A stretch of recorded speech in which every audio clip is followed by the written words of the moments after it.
بسم الله الرحمن الرحيم الحمد لله رب العالمين والصلاة والسلام على رسول الله أما بعد. Brothers and sisters, Assalamu alaikum wa rahmatullahi wa barakatuh.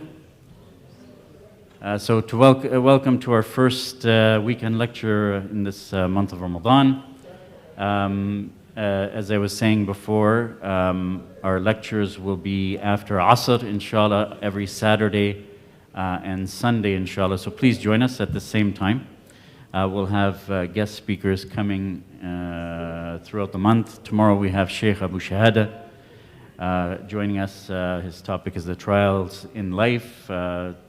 Particularly, it's good for the youth. The youth always like to listen to Sheikh Abu Shahada, so please join us with your family. So this program, of course, for the entire family.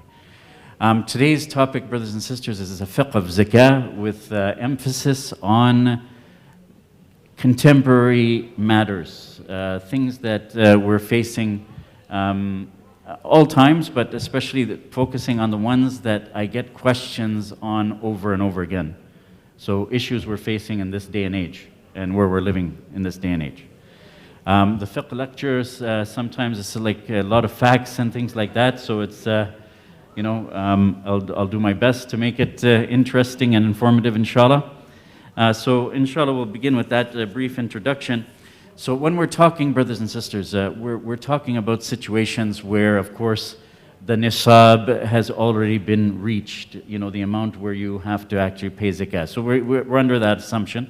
We're not talking about somebody who doesn't have nisab, okay, in these situations. And we're talking about, that at least one hawl has been reached. Like a hawl is the year, that revolves on savings. This is what we're talking about when we say hawl, okay? So we're going to be talking about situations that may be a little bit long term, at least 1 year or beyond, inshallah, okay? So just keep that in mind.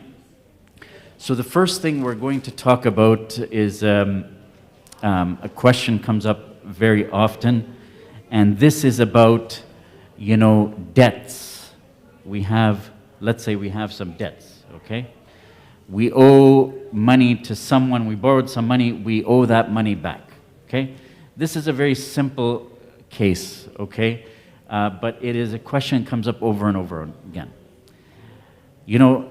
And let me just mention one thing. Although there are, when I'm going to be speaking, of course, not to make it confusing or too much detail, I'm going to be giving, one opinion, but inshallah, I hope it is the strongest opinion on various matters, okay? Just to keep it simple and easy to remember, I hope, inshallah, okay? So there may be, on some of the things I'm saying, there may be some ikhtilaf, there might be some differences of opinion, but as I said, inshallah, I hope it's the stronger opinion that I'm going to give you, that really we should be following that and trying our best to follow that, inshallah. So first thing is, and I saw this, this became a concern to me, not just from the questions, but when I go and I see online, some forms that you can fill with, to calculate your zakah, and I see a section of liabilities, like debts and things like that.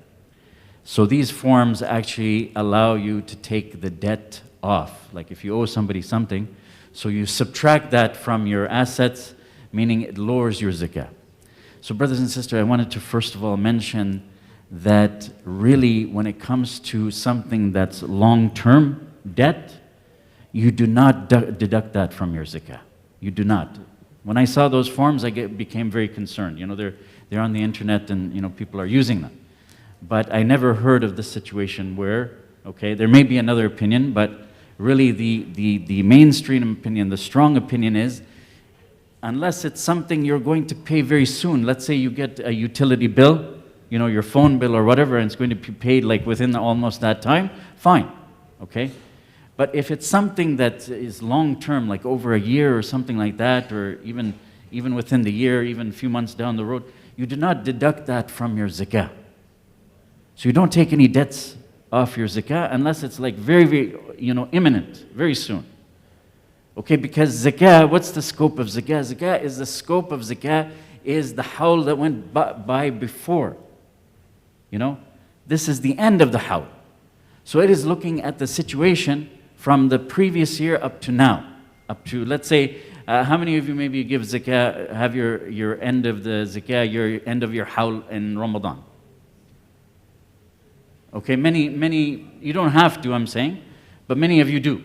So let's say now is the end of hawl, the zakah is looking at the picture from before, okay? We're not looking at the future yet. We don't know what's only Allah subhanahu wa ta'ala knows what's going to happen into the future, okay? So is that clear? There's two very important concepts that I'm going to mention at the beginning here, okay? Will help with the rest of the issues that we face. This is clear, I hope, because really long-term debt should never be deducted every year when we calculate zakah. Is that clear? Is that? I think most of you probably know that, but there are some, like I said, I see it on the internet, I get questions, okay? I owe somebody something, $10,000, whatever, can I, subtract that from my total assets and, am I able to do that? So, somewhere maybe somebody has said that, but we don't go by hearsay, a friend said or that person said. We go with what the scholars said, what Quran and Sunnah said, okay? So this is like the better opinion. So that's one point I wanted to discuss up front. The other situation, and this one, if you memorize this one, inshallah, this is going to apply to many of the cases we want to discuss tonight, inshallah, okay? And this is debt receivable. Debt receivable. Anybody know what debt receivable, what I mean by that? Anybody? So, sorry? Yes, so it's the opposite situation. You don't owe somebody. It's not a debt payable, it's a debt receivable, meaning you have given some money to someone, okay? It's your money, but you've loaned it to someone else, so you are expecting to receive it back one day, correct? So is everybody clear on what I mean by that, okay? Like I said, this one is going to be applied to many situations, okay? So I'm just going to make it simple. There's a very long discussion about this, okay? But I'm going to simplify it or try to simplify it, okay? So whether you pay zakah on that or not, anybody want to express whether you pay zakah? It's your money. Let's say you gave $5,000 to your friend. They needed some money, okay? Do you add that to the rest of your wealth to calculate zakah every year or not? Okay, so there could be a few situations. Okay, so when you look at the books of fiqh, it will talk something like the one you lent it to a rich person or not a rich person, this type of discussion. So I'm going to put it in different terms that hopefully is easier to remember. The bottom line is, there could be two cases, okay? The question is, you ask yourself, can you get your money back if you wanted it or not? Okay, let's look at it that way, rather than trying to figure out whether a person's rich or not rich. Case number one is, can you get your money back if you wanted it or not? So in that case, what do you think how will you calculate your zakah? Although it's not in your hand, this money is not in your hand. Okay, you don't have possession. Okay? You've given it to someone else. But that's why the books of fiqh say if it's a rich person, what they're saying basically is you can get your money back because the person's rich. You may be saying, why would a rich person borrow from me? Well, it could be that they need it for something. Let's say they have a business, they want to expand it. They don't have enough money to expand it. They want to expand it quickly. So although they're rich already, they want to borrow from you, a friend, okay, to help them with that. So it could be. So if it's money that you can get back, this is the case, this is the real essence of this case. Can you get your money back or not? So now how do you calculate zakah, Brother Ahmed?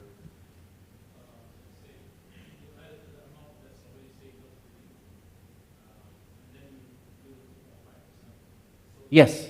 So in other words, what Brother Ahmed is saying is that you have to add it to your assets, even though it's not in your hand.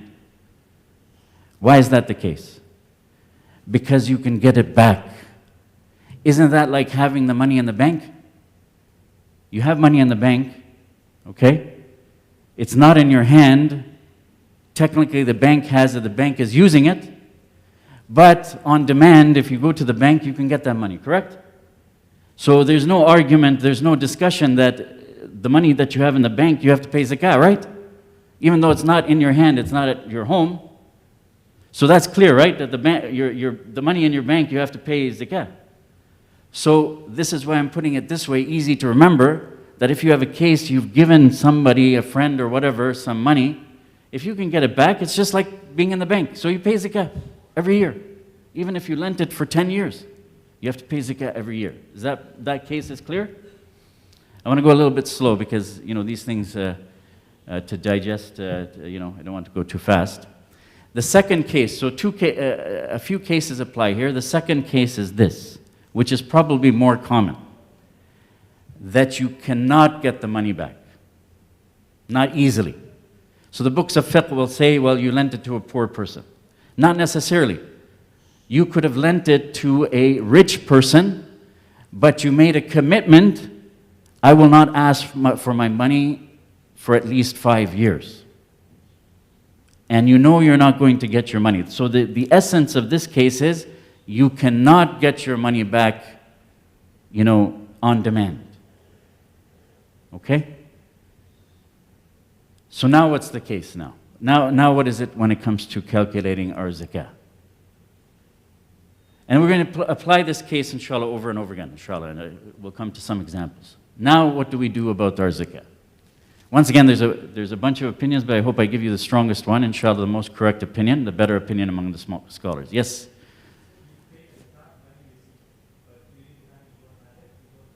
Okay, so just to repeat what the brother said, he said what is exactly correct. So now, it's not in your hand truly. You cannot get it back. Either the person you lent it to is in great need, they won't be able to pay this money back very easily, or you gave it to whoever, maybe a very rich person, but you made a commitment, you will not take that money back. So now is the case where you do not have to pay zakah every year, but you will pay zakah when you receive it, like the brother said. However, there's a very important point here. Let's say, like myself, for instance, I pay zakah in Ramadan. But I get my money back in Muharram, before Ramadan.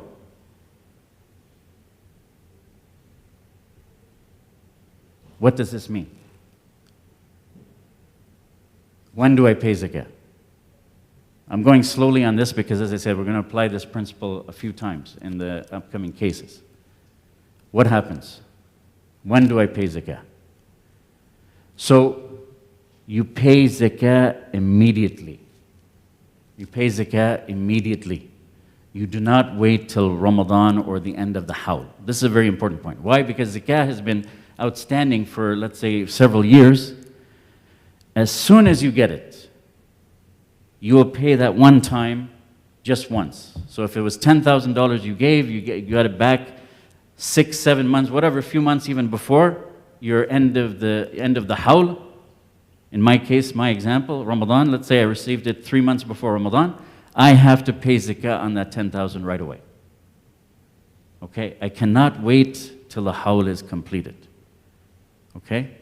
If I still have that money and the hawl is completed, then I'll pay it again. But I have to pay it right away. We do not wait for something like this that has been outstanding, for years. Is this also clear, I hope? Any questions on this one? This point? Yes, okay. So there are different opinions. Like I said, I won't get into them too much. Okay? There are some opinions that you have to pay retroactively, okay? Backwards, every year. But I think really the correct opinion is you pay once. You pay once. Yeah, just one time. You don't worry about the year, you worry about the amount. right? You receive, let's say, $10,000, you pay 2.5% right away, okay, on that amount, because you're getting it back, okay? So this is going to be applied over and over again. So is that clear? Okay, inshallah. So, and to summarize this point, you don't pay every year, but as soon as you receive it, even if it's not time to pay zakah, you pay on it because it's been outstanding, and you just pay as if you're paying for 1 year. I think that's what you were saying. As if you're paying just one time, okay? And then you keep it with you, and then when your haul comes, maybe it goes up, you know, you got it back, maybe your wealth goes up, maybe it goes down, whatever it is, then you calculate, okay? Again. Okay, so that is an important point. We're going to use it in a minute, inshallah. RRSPs. RRSPs. I get a lot of questions on this, so inshallah we'll try to give a simple answer to this. What's your thinking on RRSPs? Are they zakatable? They are zakatable. Okay, everybody in agreement that they're zakatable? Because a lot of brothers don't think it is. So the thinking is, it's locked in. My RRSP is locked in. So, you know, if something is really, you don't have it, like what we just discussed, you gave a loan to someone, you can't get it back. You don't have that money. So you don't have to pay zakah on something you don't have in your hand, right? You'll pay it when you get back. We just went over that, right? So some brothers think that RRSPs, maybe the bank or whatever, whoever used the term, it's locked in. Is it really locked in? We have to understand from the Sharia point of view. Can we get it back or can we not get it? Can we get this money or not get this money? If you really want it, you know, the bank will tell you, or whoever the broker is, or whoever these people who deal with these things, they'll tell you, oh, you know, you shouldn't withdraw it and all this kind of stuff. It's locked there and don't take it out. It's not good and all this kind of stuff, right? But can you take it? You can take it, right? It's your money. It's like having a bank account. It's some sort of special bank account, but you can take that money. Will you pay a penalty and all this kind of stuff? Yes, you'll pay penalties and all that kind of stuff, and the tax or withholding tax, these type of things. But you can get your money. So it's not locked in the sense that people are taking it in our community, in the Muslim community, you know. And this is where we will have to watch out, brothers and sisters, about hearsay. You know, you heard from a friend, you know, you don't have to pay because it's locked in, and this word spreads around and all this kind of stuff.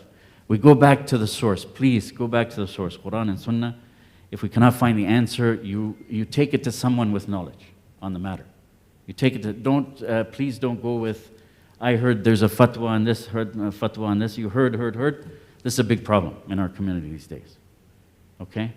So it might, you know, somebody might say, I don't pay zakah, I don't have to pay zakah on my RSP, and it gets all over and then it's a big problem.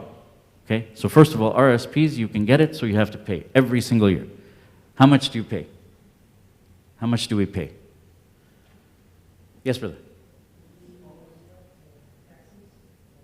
Sorry?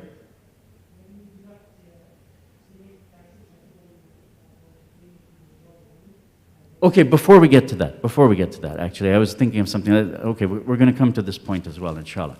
What I was getting at is, do you pay what you put into it? Let's say you put 10,000 into it. Do you pay on 10,000 because that's how much you put into it? What's your opinion? I'm trying to make it a little interactive because it's very it could be dry stuff, you know. Sorry? Market value. Yes, that's what I'm looking for.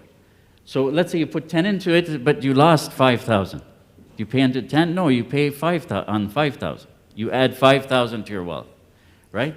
If it went up, if 10 became 20, then you pay on the 20. Whatever the value is, when? When do you calculate the value? The market value, the brother said, is correct, but what market value on which day? Sorry? Sorry? Yes, whenever you pay zakah.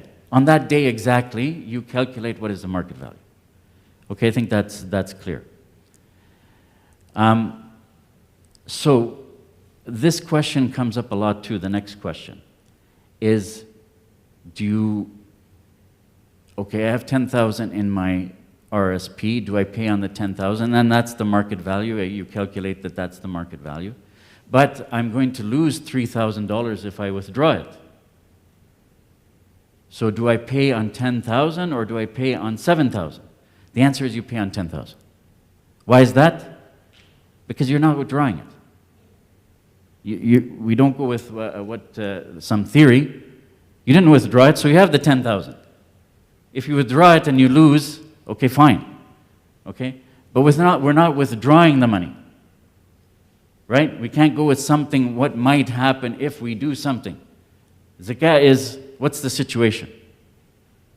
Okay? We don't add theory into that. So it's the full amount. So these are very important points, brothers and sisters, because zakah is not like, as we know in certain matters, if we do something unknowingly, it's forgiven. Like we're in the month of Ramadan. So what might happen to some of us, especially in the first day or two, we might accidentally sip some water, correct? Right? Unknowingly. But it's forgiven. Our fasting, inshallah, is intact. It's not broken. But in matters of zakah, this is not the case. If you hear something today, for instance, that says that, maybe the zakah was incorrectly calculated. Even we paid the zakah, but later years, even 50 years later, because some brothers have come to me in that situation, 50 years later, they're discovering, that they made a mistake, they didn't understand. So what's the ruling on them? Are they forgiven because they didn't know? No, they have to go back, no matter how many years, and recalculate and give the correct amount of zakah. It's not something that is forgiven in that sense, okay? Even we learn something later on in life, and we discover that, we made a mistake, I didn't know that, and I owe zakah, then we owe zakah. It's not something forgiven. It's not like the case of example I gave you of fasting. Zakah is a very strict matter in this regard. That's why we want to, talk about these things. Just before I move on, as an aside, I wanted to mention about the RSPs that, the RSP, one benefit is that you save tax, right? The other benefit is that you can invest it and you can grow your money tax-free, correct? At least for the time being. That's the purpose. However, let us be careful where we invest that money. There are not a lot of places that you can invest that money. Okay? I know brothers who, what they do is they put the money into RSP, but they don't invest it. Why? Because they feel that there's no place that they can invest it. That's halal, 100%. Let me ask you a question. Let's say you have an RSP and you can invest it, and you can invest it in Toyota. Is there anything wrong with building cars and selling cars? Nothing wrong, right? Nothing wrong. But do they deal in all sorts of riba? Okay? Isn't their business running on riba?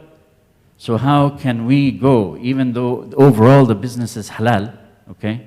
Buying and selling cars, all of us can do that too. Buy, sell cars, make cars if we want. Nothing wrong with that. But their business is, a lot of it is run on riba. They borrow money so they can build more plants or whatever they have to do. So how can we voluntarily, there's no force upon us, go and invest in a company like that? Is that clear? We are participating, helping them in their business. Fine, the riba might not be the major part of the business, but it's a big part of their business. Can we invest in that? So we have to be very careful. There's not a lot of places. The only example I can think of offhand is some Muslim business, but I don't know if there's any Muslim business that qualify, for RSP, receiving RSP funds. The only other thing I can think of is commodities, like, oil, gold, silver, and I don't know if you're able to do that through your RSP. That's a separate topic, by the way. That's a separate topic. I don't want to confuse you. I'm just saying, just be careful of that money that you put in RRSP, where you put it after that. Okay? A lot of brothers that I know, they just leave it there. They said, okay, the tax, I save some tax. That's good enough for me. Okay? Our ESPs, very similar. You can apply the same thinking. Market value, yes, you'll use the government grant, but if you're not taking it out, you're not losing anything. So you have to pay zakah every year. Okay? So that's that. How about a company pension? Company pension is the next topic. Many of us have company pensions. Work for big companies, right? What about the company pension?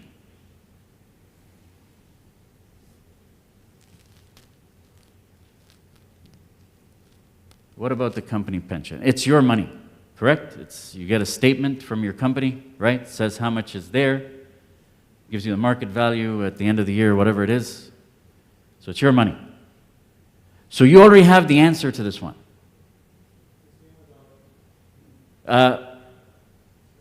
Go before that. Okay, so what did we discuss already that can answer this question? I don't even have to discuss this now. See what I mean? We understand the principles, we can answer the questions ourselves. So this is what it should be that we're teaching, we're teaching the principles. So I already mentioned one where you apply this and you already have the answer. I already gave you the answer. What is it? Sorry? Yes, it's like a debt receivable. The company owes you this money, but they're not giving it to you. This is truly locked. If you go to the company and say, give me my pension money, what are they going to say? If they don't, if you insist too much, they'll probably fire you, but at least if you ask them, they're going to say no, of course. You can't have it until you're retired, okay? So it's like a debt receivable with a slight difference, okay? The difference is this. If you get a big lump sum that's greater than nisab, okay, then it is exactly that scenario went over of debt receivable. What is that? You have to pay when you receive it immediately. You pay immediately upon receipt. You do not wait for the hawl. Normally, you pay at the end of your hawl, year after year, right? Going by the Hijri calendar, not by the Gregorian calendar. Okay, by the Hijri calendar, end of the year, whatever you establish your date to be. But it's like a debt receivable. So if your company gives you a lump sum, says here's all your pension, lump sum. Maybe some companies do that. So it's a debt receivable. So you pay right away. Is that clear? Now, however, some companies may put a monthly payment, correct? They may give your pension over time. Every month, let's say they're going to give you $1,000. Now what is the case? Now what is the case? It's just $1,000. It's less than nisab now. Yes, brother.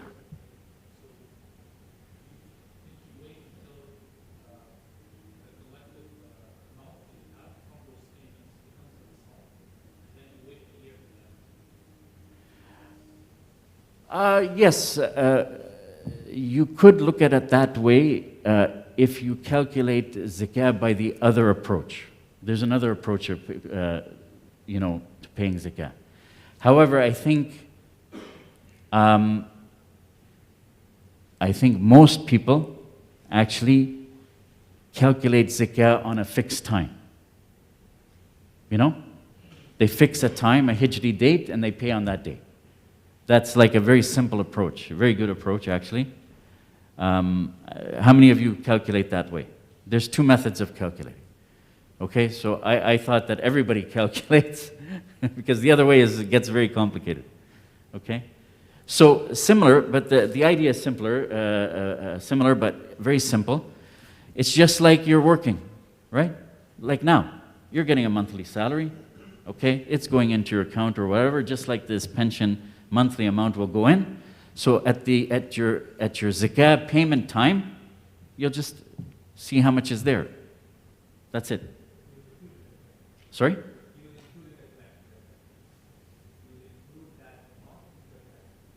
Yeah, so it's just like, do you do anything when you receive your paycheck? You pay zakat on it right away? No, right?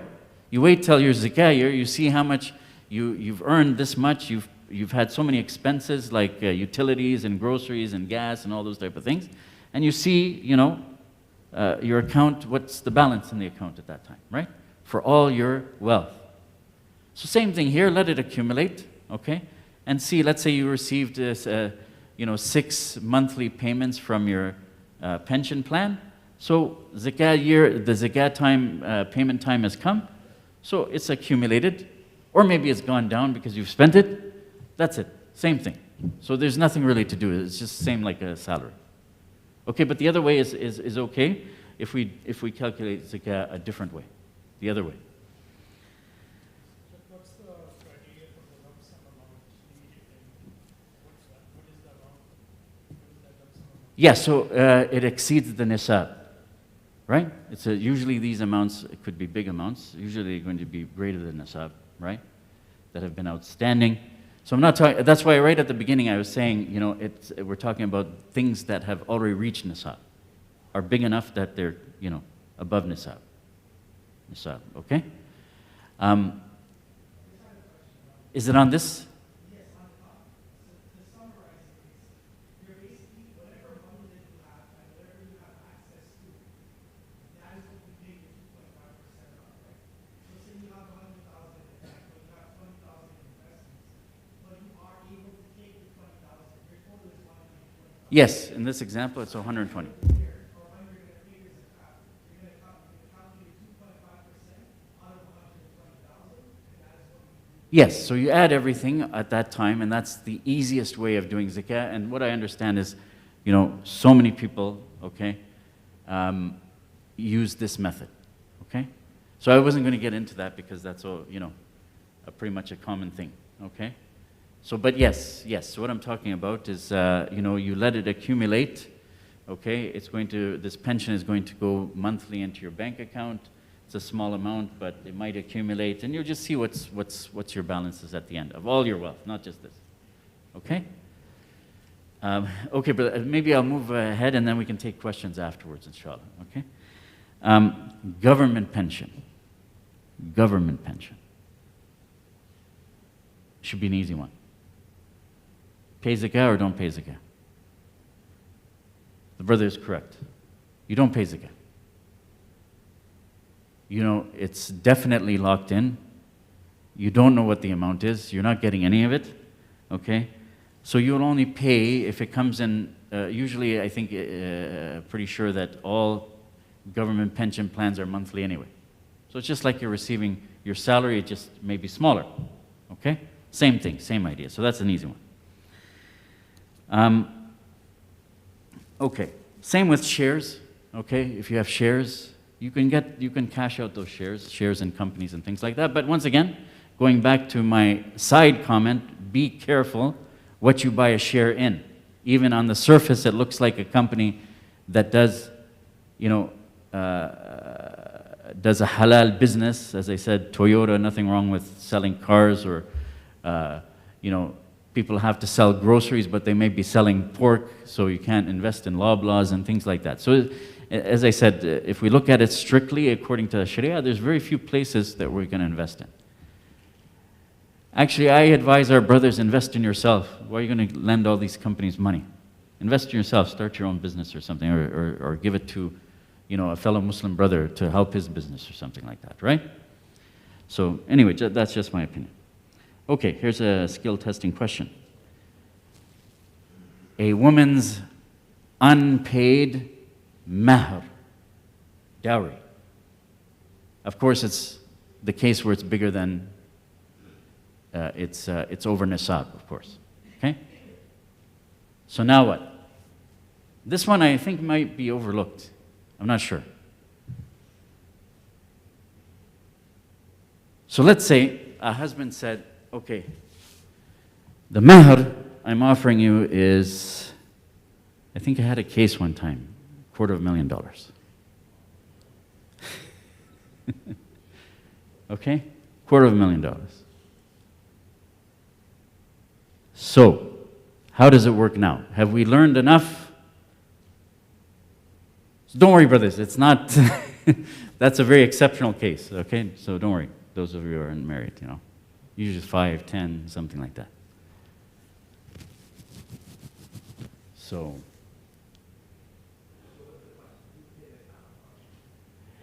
yeah, so what is the question? This is number one. What's the question? Why am I bringing this up? What does this have to do with Zakah? So that's a good question right there. Why am I bringing this up here in the... Anybody have any ideas?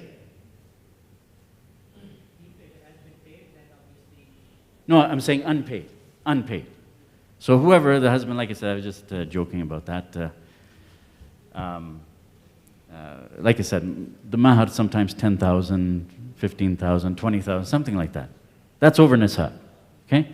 It hasn't been paid at all because there's an option as long as the wife agrees that she says, okay, you can pay me later, okay? But maybe I have to back up a little bit. Maybe I have to back up. Why is this a question? See, the mahar, so let me put it this way. Let's say a husband says, okay, the mahar I'm offering you is $10,000, and it's accepted, and I'll pay it later. So she says, okay, pay me in 10 years. Pay me in 10 years, okay? I don't need it now. Okay, I know it's a big amount. So she says, okay, pay me in 10 years. So what the thing is, at the time of the nikah, 50% becomes a debt on the husband. Maybe this is another misunderstanding. And it could be because sometimes, from the questions I can tell that some husbands think that, no, it's forgiven, it doesn't have to be paid unless, the husband passes away or there's a divorce. No, not mahar. Not mahar. Mahar is different. So we have to get that, like in the Sharia sense, we have to understand that clearly. When the husband offers that, no matter what, it's a debt. 50% becomes due, okay, at the time of the nikah. The other 50% becomes due, meaning a debt on the husband at the time of consummation. So if the marriage has been consumed, that 100% mahar, whatever he agreed to, is a debt on the husband. Now you understand why I'm bringing this up in the zakat. Okay, as long as it hasn't been paid, of course. So every year now, what's the situation? I think you have the answer now. So to come back to your point, so from the husband's perspective,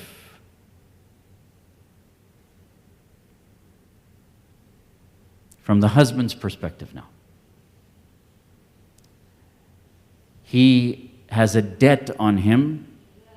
Doesn't have anything to do with divorce or passing away. It's a debt on him. Mahar is a debt, as I said that early. It's due, but maybe it's not payable, right? These are the two terms when you get a bill. It's due at this time, your phone bill is due, and it's payable in 2 weeks, right? So same thing. But the phone bill is due. It's a debt on us because we've used the service. The company is saying, phone company is saying, you owe us this much money. But we'll give you 1 month to pay or whatever it is, okay? So similar idea. So the husband's perspective, does this have anything to do with zakah? It does, because what is it? The very first thing we discussed, debt payable, right? Debt payable. And what did we say about that? Okay, we cannot use it to reduce our zakah. So a husband shouldn't say, yes, a husband who understands that the mahar is a debt on him, maybe that husband might try to say, oh, I owe my wife $10,000. Okay, I'm going to deduct that from my zakah, and then I pay, that much less. What is that, $250? Less, okay? So that can't be, because debt payable, we already said, the more correct opinion is, the best opinion is that you do not deduct long-term debt that you're going to pay in the future. Zakah is looking at the previous year. Why are we going to talk about the future here, right? So we do not deduct it. I'm not saying anybody does, but I just want to cover the bases. Now, from the wife's perspective, what is it? And it's already been discussed. You have the answer. From the wife's perspective, what is it? These young brothers, they know? You better know. Inshallah, inshallah.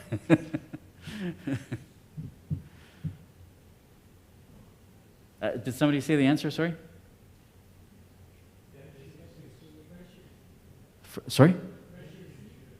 Yes, so it's like the debt receivable situation. So if the husband pays one day, the whole lump sum, okay, it was her money. It was for her money from the time of consummation. Half was from the nikah time. All of it was from the time of consummation. It's her money. It's just not in her hand. She's the owner of that money. Okay? Just the husband hasn't paid it. She's allowed him time to pay. So now if she receives it many years later, and it's more than nasab, we already discussed, she has to pay it right away. She doesn't wait for her help. Okay? So is this too technical?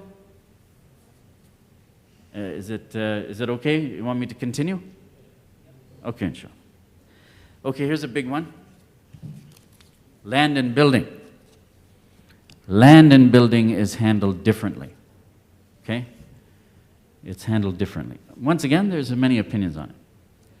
So some of you may have some sort of investment property.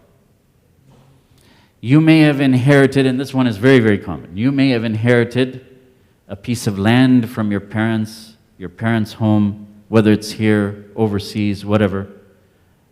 You have this some property, okay?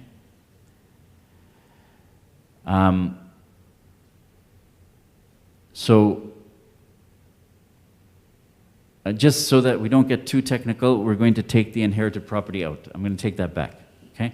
I'll put that aside. What may be very common still is you have some sort of property, condominium or something like that. And of course you have it not just to rent it out and collect the rent money, you're hoping that it would appreciate, gain value. You want to make money off it. You want to make a profit off of it when you sell it. So what is the case now? Sorry? No, but it hasn't been sold yet. Hasn't been sold yet. So, but you're holding it, let's say, for 10 years. You've been holding it every year. You plan to hold it for 10, 20 years, let's say. But zakah is due every year, right? We have to pay our zakah. So do we include this or not? The reason why that's different is, imagine this, that if you had to pay zakah on your land, okay, and you're holding it, because people don't usually sell their land like so quickly, okay? Maybe they may have it, most of their lifetime.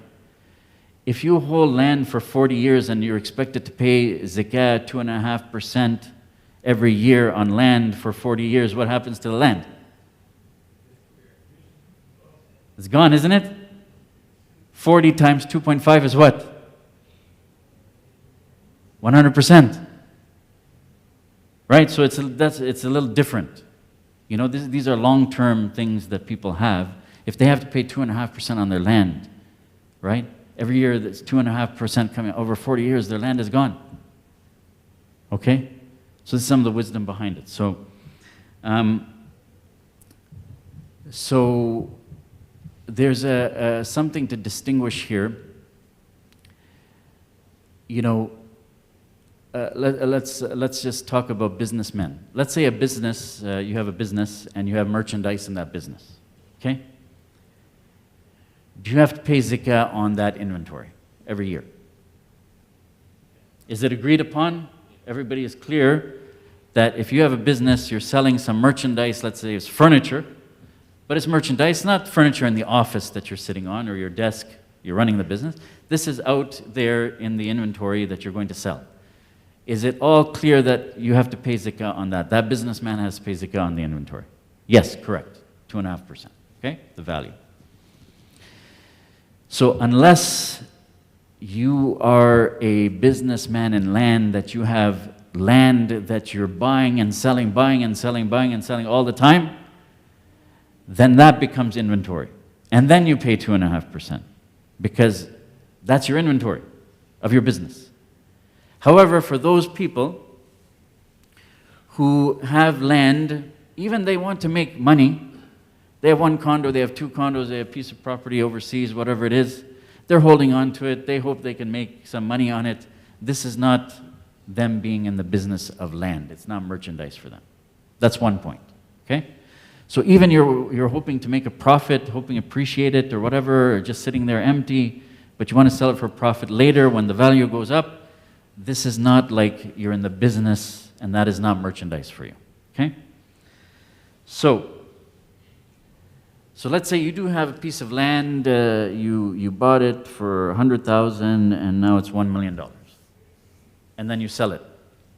And you know the market value because you sold it and you got $1 million for it. Now what is the case? Now first of all, do you pay zakah every year? I said no, because if you're holding for a long time, your land is just, and usually you pay the zakah with the same type of wealth. Okay? So gold, silver, money, these are kind of same type, so you can pay your zakah on those with gold, silver, or money. Okay? So usually you pay zakah with the same type. So how are you going to break off every year 2.5% of your land and give it away as zakah? Can't do it, right? That's another reason. So you don't pay every year on the land. So it's the same case like debt receivable. When you sell it, you pay immediately, right away. If it's $1 million that you sold it for, do you wait for your hawl? Do you wait for the end of the hawl? No. It's like debt receivable. You do not wait for the end of the hawl. You pay immediately. Because it's been outstanding for many years, you have to at least pay it right away. And then if the money sits there or you spend it on something else, that's a different story. You'll pay right away, and then you'll see what the situation is later. Okay?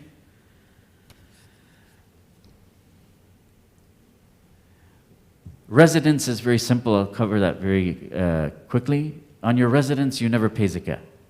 You never pay zakah, even when you sell it. You don't pay it. Okay? That's easy, because it was your residence. Okay, it wasn't for any investment or any kind of money making. It was your residence. However, if you sell your property, okay, and you get a big sum of money, now when your hawl comes and that money is still sitting there, then you pay zakah on it.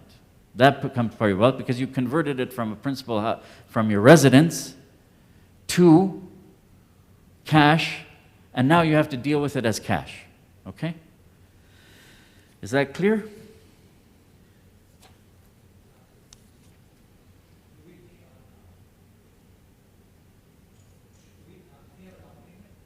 Sorry?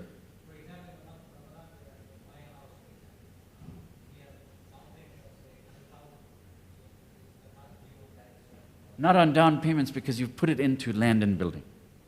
Okay? These installments, okay? Okay, brothers, do you want me to continue? How many of you want me to continue? Is it too technical? Is it okay? Okay, because I don't want to bore you. Yes.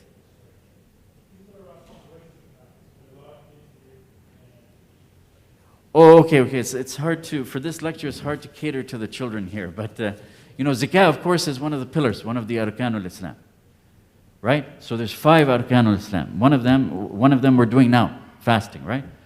So, our belief, okay? Belief in Allah, right? All the arkanul iman is the first pillar, right? Then we have the salah, 5 times a day is one of the pillars. Paying zakah is another pillar, which is 2.5% on our yearly savings. That's what we've been talking about, okay? And then what we're doing now, Ramadan, and then Hajj, if we're able to. Okay, inshallah? Another question I get, is it okay to pay zakah in advance? Is it okay to pay zakah in advance?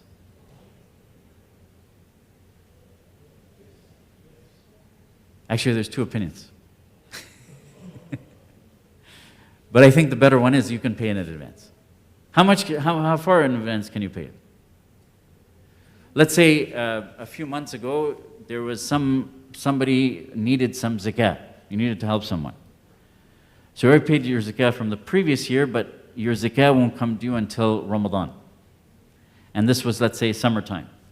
Sometime over the summer, somebody asked for some zakah. So you want to pay it, but you want it to count from this zakah year because it's going to be owing anyway, but you need to give it out now. Is that okay? That's okay. That's okay. There's a hadith about that supports that you can pay up to 2 years in advance. Up to 2 years in advance even.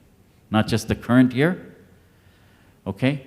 However, when your zakah time comes and you do your calculations, these are the real calculations now. So if you gave some zakah, you can count it towards that, but now you have to calculate, and any difference you have to make it up. You have to make it up. That's the only thing there.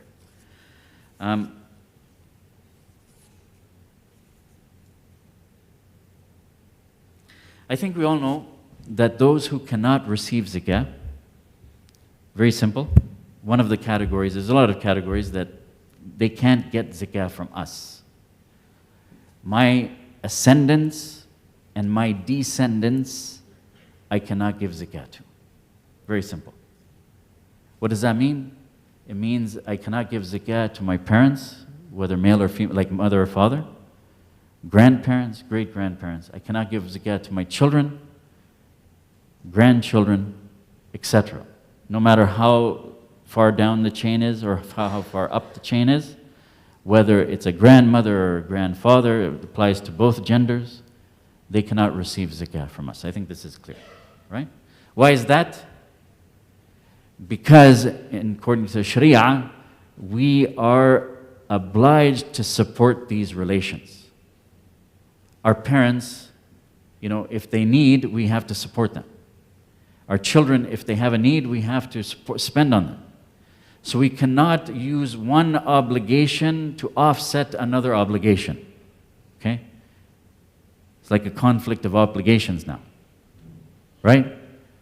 That something we have to spend on, we have to provide for our children, and we're using our zakah, kind of writing off our zakah, so we don't have to pay zakah because we're fulfilling that obligation with another obligation. So that's why it's not permissible. Okay?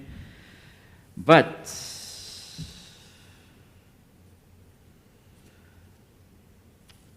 so how about giving zakah to your wife?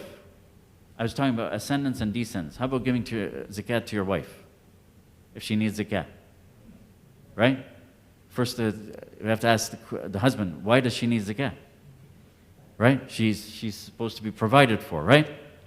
So we cannot give the wife zakah because the husband has an obligation, financial obligation to support the wife. Okay? Brothers and sisters, like I'm talking about siblings.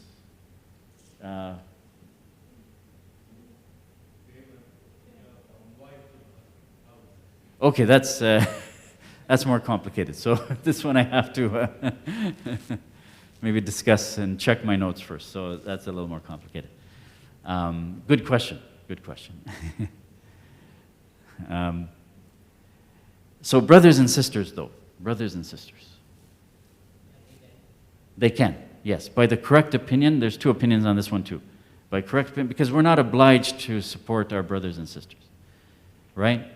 So I get this question a lot because, somebody might have a brother or sister who's not doing so well, okay? And they need help. So it's okay to give them zakah according to the more correct opinion out of the two opinions. Okay, inshallah?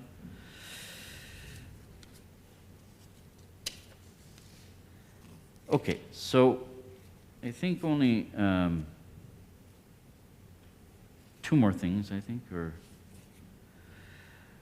Okay, there's a principle about zakah, I think we all know it, that we cannot benefit from our zakah. Okay? We cannot benefit from our zakah. I think that's clear, right? It wouldn't make sense, it would be a conflict if we somehow end up benefiting from our zakah. Okay? Can somebody think of a common situation here in this part of the world where you could potentially benefit from your zakah? Yes, tax receipts. That's excellent. That's excellent. Once again, maybe our community doesn't, maybe there's a lot in our brothers and sisters in our community who don't realize this. This is an important point. Okay, but let me put it this way. Let me put the real situation forward. Let's say,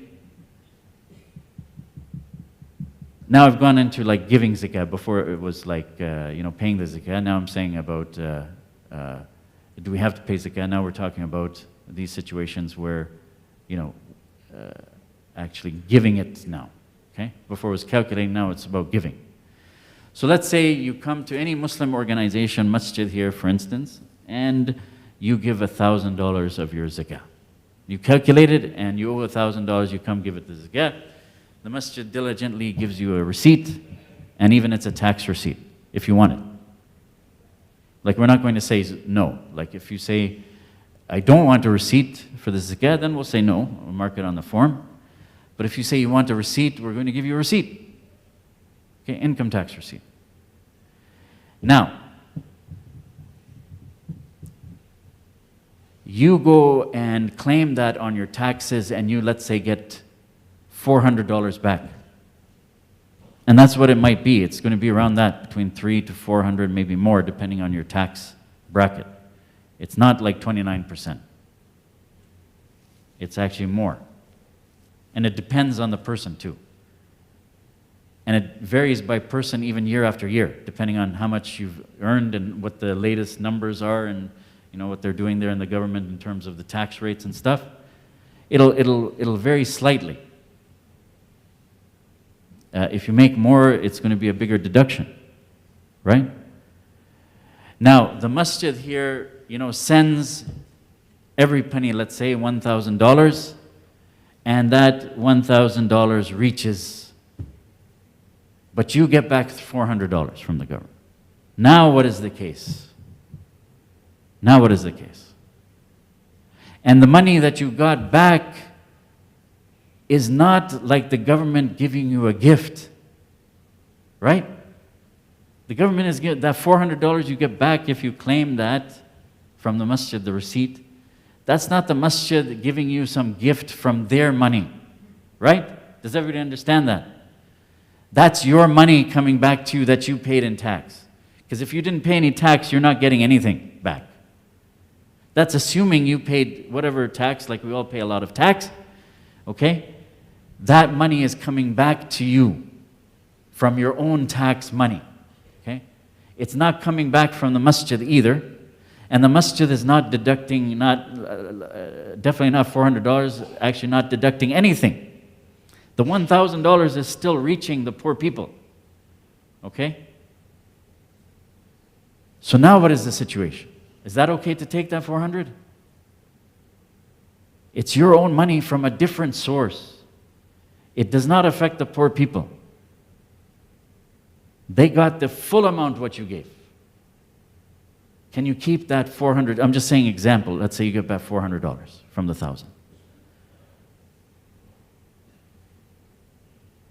Is that okay now to keep it? No?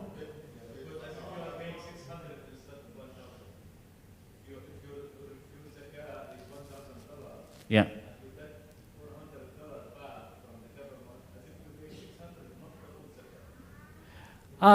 You could look at it that way. You could look at it that way for sure. But that was money from your tax money that you also paid. You see?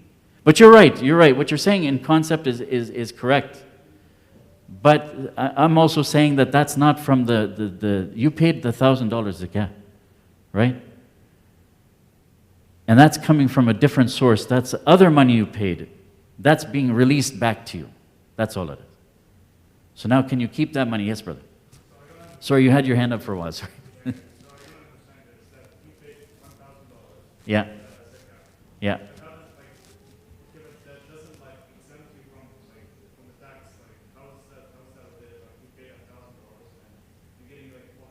In fact, it's not related. Yeah, it's not related. I mean, it could be zakah, it could be other donation, whatever it is. You're just getting some money back. Masjid or any other organization. Let's say you give it to like an NGO for Turkey, right? They give you a receipt. Doesn't have to be a masjid. Let's say you pay it direct. Okay, some people like to just give it to the masjid. Masjid deals with it, right? Let's say you give it direct to an organization that's dealing with, zakat eligible brothers and sisters like who are in big difficult circumstances like Turkey right now, okay? They give you a receipt, a Canadian receipt, you claim it, you get some money back from some other money. Okay, so if you like, I can claim to the government that I pay tax like through my Zakah, so the return is like becomes bigger. I don't know, maybe we have to discuss it separately because, to answer your question. Yeah, I can explain. But I think your brothers have experience with this, right? Right? So it all comes back to this principle. Did you benefit by giving your zakah? That's the bottom line. It doesn't matter all this complication. Since you gave that money, though that money, every penny went to some cause that is zakah eligible without any deduction, okay? You paid that money, but you got this benefit, okay? Doesn't matter, you got a benefit, okay? So we cannot keep that money. Has to be given away again, okay? Cannot keep that money, cannot benefit from our zakah, okay? And keep in mind, it's not just it's not just if you get a refund. Maybe you don't get a refund, but you pay less tax. It's not about the refund. Maybe you don't get any refund, but the tax you pay is less because of this donation of zakah. So you have to be careful. So what I do in my tax software is I go in there, right? And I will calculate it with the receipts, okay? Then I'll delete the zakah amount and see what is the effect. That's how I do it, if you want to follow the similar, okay? Otherwise, it's all buried in together with other donations and things like that, right? May not be getting a refund, but I see the difference, okay? Whatever that difference is, I have to give it away, okay? Then I track that separate with a spreadsheet, calculates it all for me, all that kind of stuff. Okay? The other thing is, almost the final point,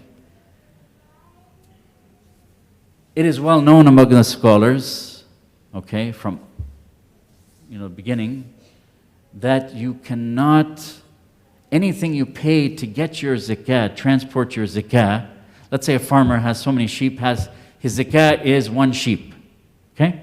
He has to get it to a region where there's poor people so that they can have the sheep, okay?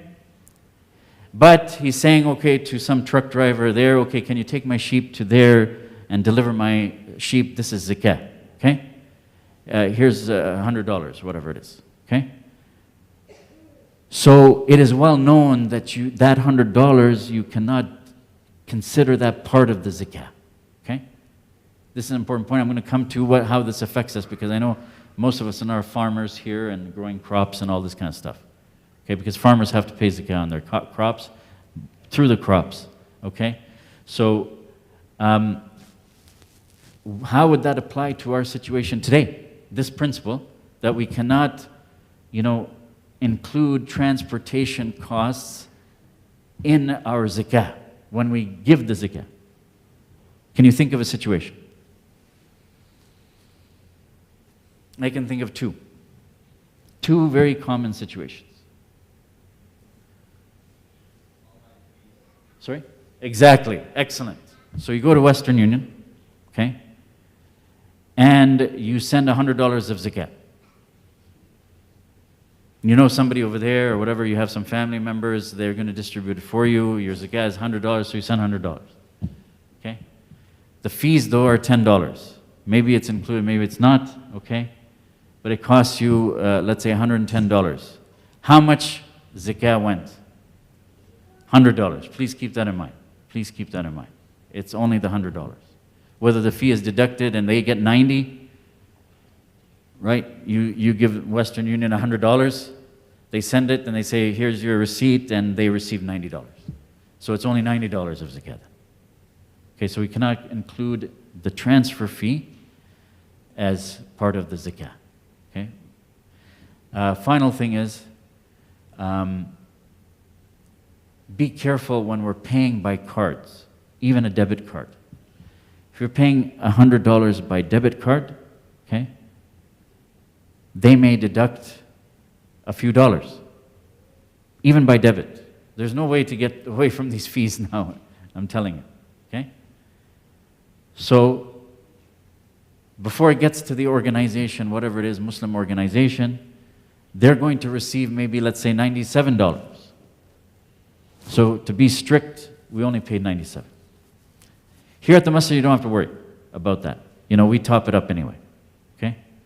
So if somebody gave 100, it's 100. Even if we receive 97, you know, we don't worry about that stuff, okay? 100, we'll send 100, okay? Even there's fees deducted. So here you don't have to worry about it. I'm just saying, you know, you're doing some organization, whatever it is, you have to be a little careful. Maybe it's just a few dollars, but zakah is zakah, okay? Have to be very, very careful with zakah. You know, not paying zakah is a very, very serious matter. As I said, mistakes, we're still liable for mistakes. I said early on, we're liable for mistakes. We discover we made a mistake, learn something new, let's say even today, we're liable for it, okay? So actually, just one final thing I think would be good for closing is I get this question a lot. Is it okay to disclose the zakah? Let's say you're giving somebody some zakah. This is a very, very common question, by the way. You know, is it okay to tell the person that this is zakah? Or you shouldn't, or you have to, right? So the thing is, it is preferred not to disclose, is preferred. But it's not forbidden, just preferred not to disclose. It is permissible to disclose. Maybe it's even going to be better if you disclose in some certain cases, okay? That they know it's zakah, that, you know, that this is like very important matter, okay? Whether it's zakah or, and this applies even to if you're giving some sort of sadaqah to someone. Same ruling, okay? So that's, like I said, zakah is a very long topic. These are just, I only picked out the ones that, as a discussion, the things that kind of like we're dealing with in this day and age. Of course, zakah is a very vast subject. You know, we didn't discuss, for instance, you know, the methods of calculating zakah. There's like two main methods. Because I figured everybody calculates, you know, the most common way with this snapshot. So it's a very vast topic, so it's hard to cover. Actually, this course, we take a good 40 hours to teach this course here. So it's available here if you're interested. We're teaching fiqh here on Wednesday nights, but not during Ramadan. So if you do have any questions, I think what we do is, you know, do it afterwards now. Because what I find is with the zakah questions, they're very, very involved, like the specific situations. This is giving it just a kind of like a very rough idea. But when I get questions, they're very like in-depth, okay? So if you have questions, you can either email the masjid, admin@masjidfarooq.com, or offline, like in the office now, we can take up some questions. So I'm gonna end, inshallah, the program. May Allah subhanahu wa ta'ala accept from all of us. Jazakumullah khairan for attending our first session. Please also try to attend the other ones. We have some nice guest speakers coming, inshallah. Tomorrow, as I said, we have Sheikh Abu Shahada. So please join us at the same time. It won't be a fiqh lecture, don't worry. So I think tomorrow's lecture, the youth will enjoy it. The youth will enjoy it. So please bring your children to tomorrow's lecture. Jazakumullah khairan. And of course, also, every weekend we'll have not just the iftar, but we'll have dinner as well. So we have dinner coming up. I know it's going to be a little while, but it's coming up, so you can join us for that too, inshallah. For the brothers, it'll be in the basement, the dinner, and sisters will be upstairs. Jazakumullah khairan. Assalamu alaikum wa rahmatullahi wa barakatuh.